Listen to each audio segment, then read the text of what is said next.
Un informe del Oberkommando Heer de finales de marzo de 1942 detallaba ya el estado de las divisiones alemanas en Rusia. Las 16 divisiones acorazadas sumaban entre todas ellas 140 tanques, y de las 162 divisiones de infantería, solo 8 poseían un nivel de combate óptimo. La Luftwaffe tan solo tenía operativos el 50% de los aviones disponibles. Al objeto de asegurar la superioridad aérea, la ofensiva de verano se dividió en fases sucesivas. La primera de ellas correría a cargo del Grupo de Ejércitos B, al mando del mariscal von Weiss, formado por los ejércitos Panzer, el sexto ejército de Paulus y el segundo húngaro. Esta fase tenía como objetivos la captura de la ciudad de Voronezh y establecer una posición de bloqueo que asegurara el flanco izquierdo de la operación Faiblau.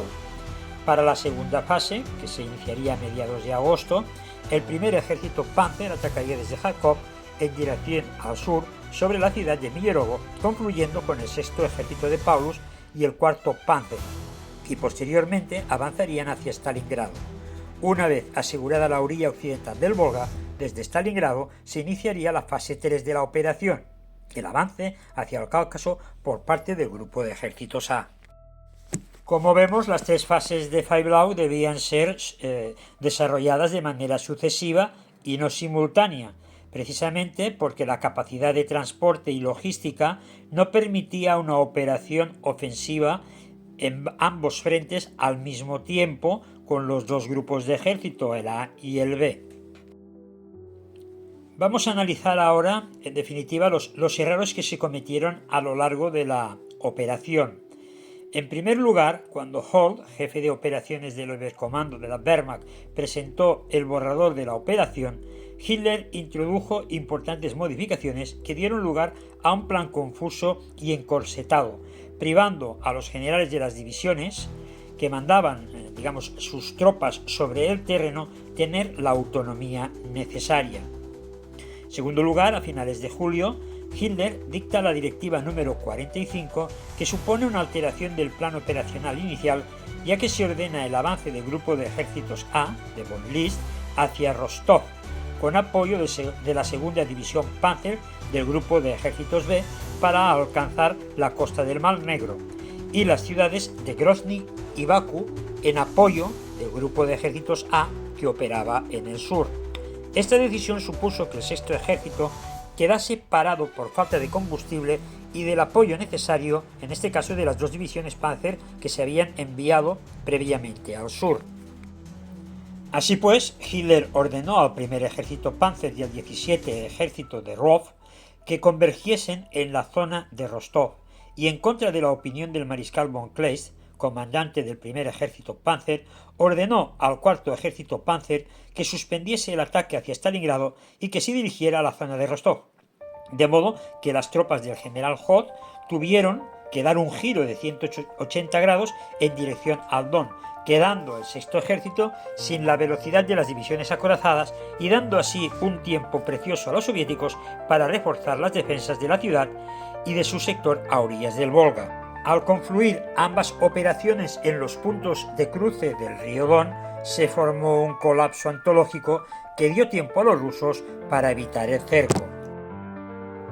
En tercer lugar, el hecho de iniciar la fase 2 y la fase 3 al mismo tiempo supuso la coexistencia de ambas operaciones divergentes e incapaces de apoyarse mutuamente, estando separadas cada una de ellas por un frente sin guarecer de 320 kilómetros de distancia. Entre ambos grupos de ejércitos se extendía un espacio enorme en la estepa calmuca, cubierta tan solo por una división motorizada. Von Bock señaló este grave riesgo ante Hitler, pero a principios de julio fue destituido, haciéndose caso omiso a sus objeciones. El cuarto error de Hitler fue la apreciación, en este caso, de las fuerzas soviéticas, muy superiores a las que la inteligencia alemana había previsto, con un desfase del 75% en el número de tanques, un 80% en el de piezas de artillería y un 70% en el de aviones disponibles. Aparte, y en quinto lugar, la obcecación de Hitler por la ciudad de Stalingrado a partir del 20 de agosto, a medida que se iban intensificando los combates y la resistencia soviética, supuso un constante trasvase de divisiones desde los grupos de ejército A y B hacia la ciudad, así como del escaso apoyo aéreo. Para paliar el debilitamiento del 17 Ejército de Roh ante esta situación, se le asignó el 57 Cuerpo Panzer, pero al mismo tiempo se debilitó al primer Ejército Panzer de Kleist, de modo que también el avance sobre Grozny y los pozos petrolíferos perdió fuerza.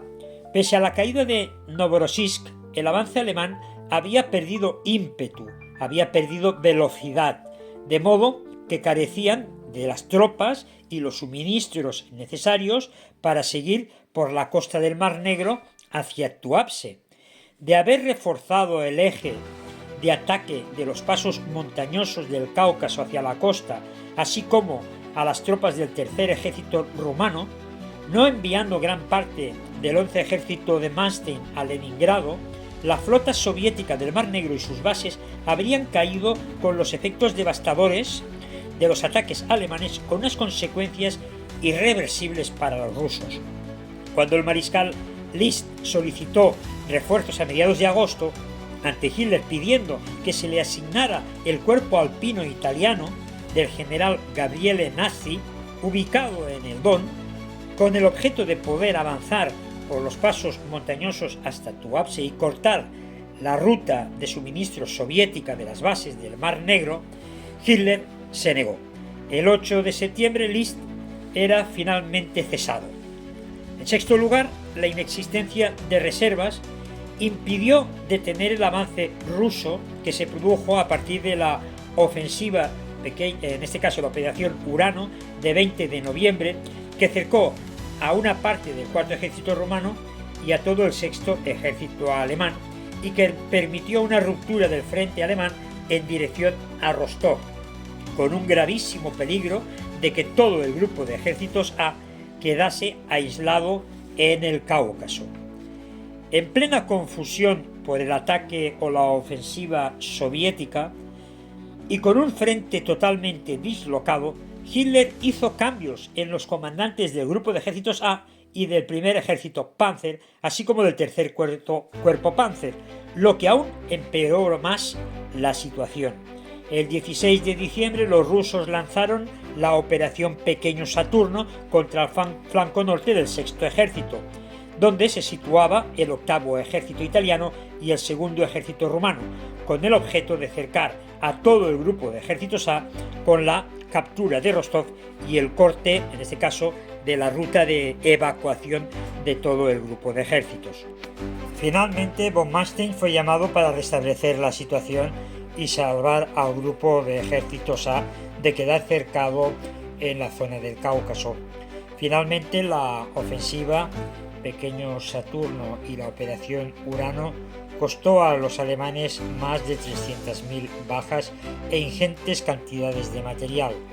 lo que supuso un punto de inflexión en todo lo que ocurrió posteriormente a partir de 1943 en el frente del Este.